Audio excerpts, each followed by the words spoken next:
First attempt in new scheme. जी हाँ, पहला अटेम्प्ट होने वाला है न्यू स्कीम का सीए फाउंडेशन का जून 2024 में। आखिरी के 45 दिन बचे हैं और हर एक बच्चे के दिमाग में सिर्फ यही सवाल है कि सर पेपर कैसा आएगा, पेपर टफ आएगा, पेपर इजी आएगा, पेपर लेंदी आएगा, क्या होगा। तो बेटा सीधी सीधी बात मैं अगर आपको बताऊं तो आप अगर किसी भी सब्जेक्ट को उठा के देखेंगे तो आपको देखने को मिलेगा कि हर एक सब्जेक्ट के अंदर सिलेबस बड़ा है, किसी भी सब्जेक्ट में सिलेबस कम नहीं हुआ है। तो इससे पता चलता है कि जून 2024 के पेपर का क्या लेवल रहने वाला है फाउंडेशन के स्टूडेंट्स के लिए। तो इस समय आपको जागने की जरूरत है, एक राइट स्ट्रेटजी अपनाने की जरूरत है कि आखिरी 45 दिनों में हमें क्या करना है और क्या नहीं करना है ताकि जून 2024 क्लियर कर पाए। इसलिए आज की वीडियो में डिस्कस करने वाला हूं 45 डेज स्ट्रेटजी, आखिरी 45 दिनों की। वीडियो के एंड तक बने रहना अगर जून 2024 क्लियर करना चाहते हो तो।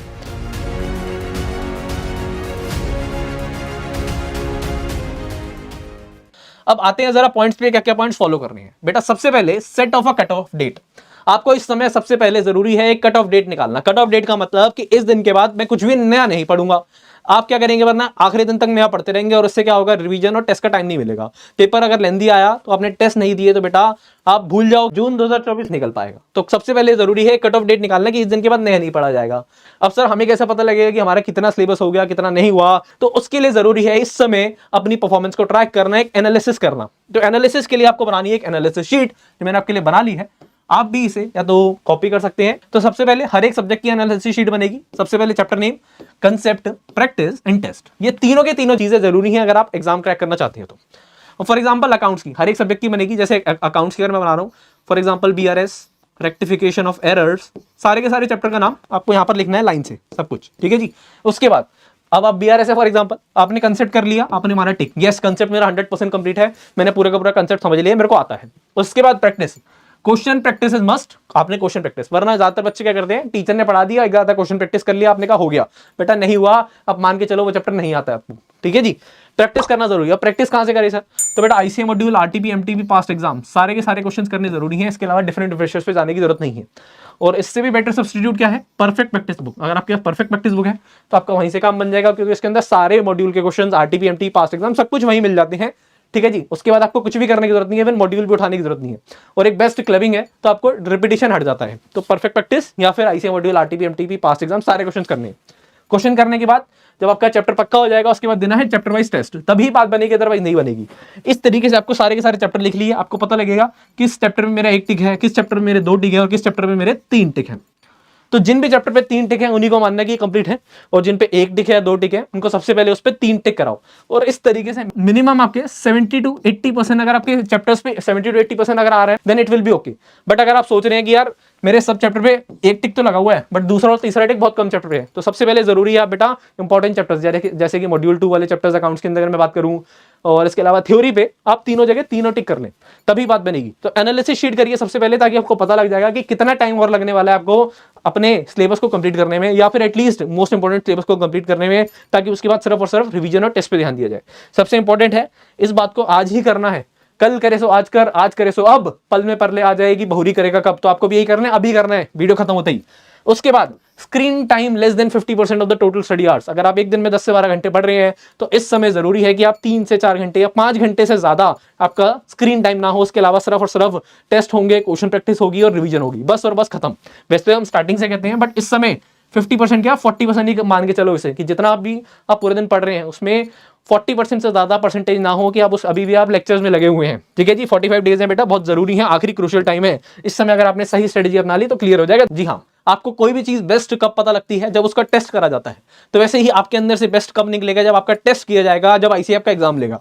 उससे पहले आपको जरूरी है कि आप अपने अंदर से बेस्ट निकाले कि भाई कौन सा चैप्टर आता है, कौन सा नहीं आता है, कौन सी मेरी स्ट्रेंथ है, कौन सा मेरा वीकनेस है। तो उसको टेस्ट जब तक नहीं देंगे तब तक पता नहीं लगेगा। तो सबसे पहले टेस्ट देना चालू करो। आप सोच रहे हो कि कंसेप्ट सुनने से या क्वेश्चन प्रैक्टिस करने से मेरा काम हो जाएगा, तो वो गलत बात है बिल्कुल भी। टेस्ट देना जरूरी है, तभी पता लगेगा क्या आता है और क्या नहीं आता है। तो टेस्ट पे बेटा बहुत ज्यादा एम्फसाइज कर रहा हूं, मेरे को पता है, बट ये जरूरी है अगर आप क्लियर करना चाहते हैं, ठीक है जी।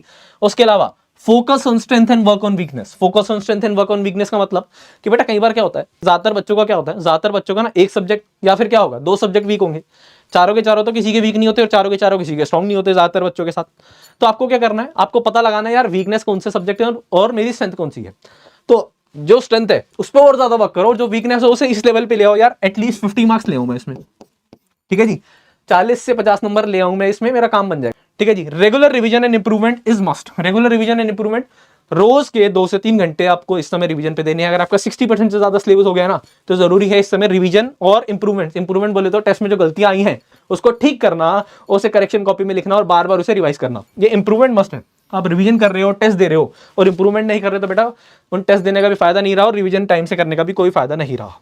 प्रायोरिटी में आपको बता चुका हूं, इसे module RTP MT past exam होने चाहिए और पीपी बुक है तो सिर्फ और सिर्फ पीपी बुक कर लो, सारी की सारी चीजें आसान है, उसके अलावा कुछ भी करने की जरूरत नहीं है। PP book is the Bible for CA students. जी हाँ, पेपर से पहले 5 full course test descriptive subject के, यानी कि अकाउंट्स और लॉ के 5 डिस्क्रिप्टिव टेस्ट जरूरी है।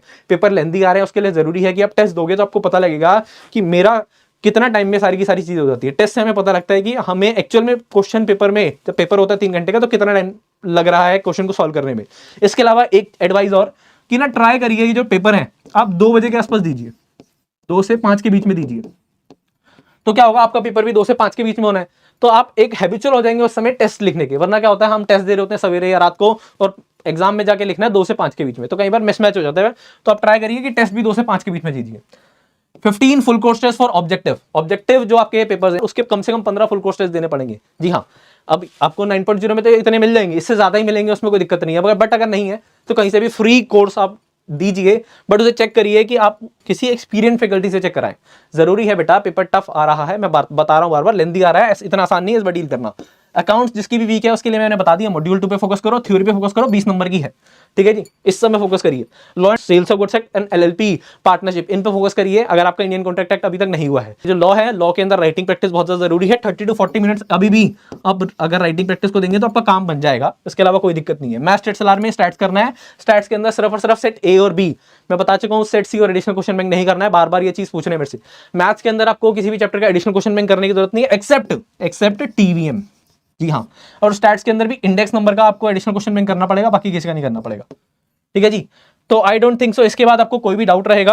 अब आपको मैं बता दूं कि आज से हमारी all India challenge test series 3.0 start हो गई है। जिस भी बच्चे को दिक्कत आती है कि सर टेस्ट कहां से दे, कैसे दे, तो टेस्ट के लिए आप 3.0 के अंदर अगर आप एनरोल हो गए तो बहुत बढ़िया बात है। अब आज से लेकर के 13 जून तक आपको रेगुलर बेसिस पे आपको टेस्ट देने हैं, ठीक है जी। मॉर्निंग से लेके इवनिंग तक, मतलब सुबह से लेके आप शाम तक आप वो टेस्ट कभी भी अटेम्प्ट कर सकते हैं और उसका टेस्ट आपको जनरेट होकर मिल जाएगा, ठीक है जी। अगर डिस्क्रिप्टिव टेस्ट है तो हमारी faculty with in 5 to 7 days आपको वो टेस्ट चेक करके भी देंगी। तो अगर आपने एनरोल कर लिया तो बहुत बढ़िया बात है, नहीं करा है तो फटाफट से जाइए और all India challenge test series 3.0 के अंदर एनरोल हो जाइए और ये सारे के सारे टेस्ट अटेम्प्ट करिए। आप उम्मीद कर सकते हैं कि इन टेस्ट से आपको कहीं ना कहीं 70-80% पेपर देखने को मिल सकता है। तो सारे के सारे टेस्ट आपको अटेम्प्ट करने हैं, कोई भी टेस्ट छोड़ना नहीं है, सिर्फ एनरोल होने से काम नहीं चलेगा, ठीक है जी। तो चलिए मिलते हैं नेक्स्ट वीडियो में, तब तक के लिए good bye, all the best, thank you, जय श्री श्याम।